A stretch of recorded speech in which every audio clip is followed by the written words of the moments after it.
शेतकरी मित्रांनो नमस्कार. ॲग्रो इंडिया गुरुमध्ये मी सुरेश अकोलकर आपलं हार्दिक स्वागत करतो. मित्रांनो, हरभरा पिकावर आपण वारंवार कोणकोणते स्प्रे घ्यायचे यासाठी वेळोवेळी आपल्यासाठी व्हिडिओ देत आहोत.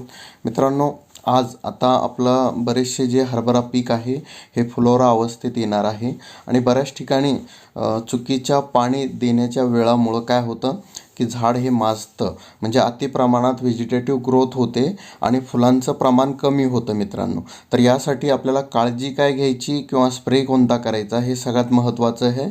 आणि हा प्रॉब्लेम बऱ्याच शेतकऱ्यांना खूप वेळेस आलेला आहे आणि एकदा ती वेळ जर निघून गेली मित्रांनो, तर यामध्ये तुम्ही कुठलाही बदल करून जास्तीत जास्त फुलं आणू शकत नाही. कारण ती एक नॅचरल क्रिया आहे. ती क्रिया होऊन गेली तर तुमचं नंतर फुलं लागत नाही. त्यामुळे ती फुलं लागण्या अगोदरच आपल्याला काळजी घेणं फार आवश्यक असतं मित्रांनो. तर त्यासाठी आपल्याला काय करायची गरज आहे, कोणता स्प्रे घेण्याची गरज आहे ते बघणार आहोत मित्रांनो. तर जे मित्र आपल्या ॲग्रो इंडिया गुरु चॅनलवरती नवीन असतील शेतकरी मित्र, त्यांनी या चॅनलला सबस्क्राईब नक्की करायचं आहे आणि हा व्हिडिओ जास्तीत जास्त शेअर आणि लाईक करायचा आहे मित्रांनो. तर चला बघूया नेमकी फुलोरा अवस्थेत हरभरा असताना आपल्याला काय करायचं आहे. मित्रांनो, आपण सुरुवातीपासून जे पाणी देतो आहे, बरेच शेतकरी मित्र हे तुषार सिंचनने देत आहे, कोणाचा ठिबकवर असेल, कोणी मोकळं पाट पाणी देतं आहे. तर त्यावेळेस आपल्याला काळजी एक घ्यायची आहे की ज्यावेळेस आपल्या हरभरा पिकाला फुलं लागणार आहेत, फूल लागण्याच्या अवस्थेच्या 8 ते 10 दिवस अगोदर आपल्याला पाणी बंद करायचं आहे मित्रांनो, जेणेकरून झाडाला ताण द्यायचा आहे. तुम्ही जेवढा ताण हा हरभरा या पिकाला द्याल तेवढं तुमचं फुलाचं प्रमाण हे त्या हरभऱ्या पिकामध्ये वाढेल.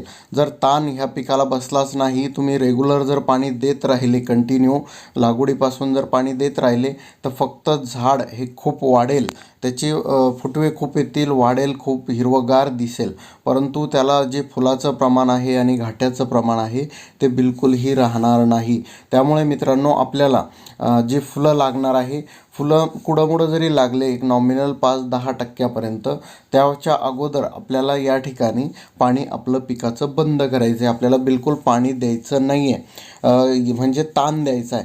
ताण दिल्यामुळं काय होतं, तुमचं व्हेजिटेटिव्ह जी ग्रोथ आहे पिकाची, म्हणजे जे शेंडे जास्तीच्या प्रमाणामध्ये निघणार आहे, जास्तीच्या प्रमाणामध्ये जी वाढ होणार आहे, ती वाढ न होता ते कन्वर्जन आपल्या फ्लावरिंगमध्ये होतं आणि फुलं हे जास्तीत जास्त लागतात मित्रांनो.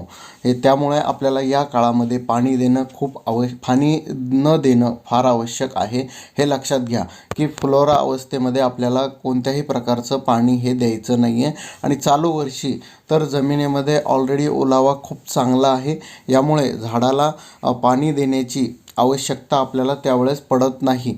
ज्यावेळेस घाटे लागतील त्यावेळेस आपल्याला पाणी देणं हे आवश्यक असतं. तर ही काळजी घ्या. आणि तरीही जर चुकून मित्रांनो आपल्याकडून पाणी दिलं गेलं जास्त प्रमाणात आणि त्या ठिकाणी व्हेजिटेटिव्ह ग्रोथ म्हणजे झाडाची वाढ खूप होती आणि फुलं लागत नाही आहे, तर या स्टेजला आपण औषध कोणतं वापरू शकतो. तर या स्टेजला मित्रांनो तुम्ही चमत्कारसारखं औषध वापरू शकता.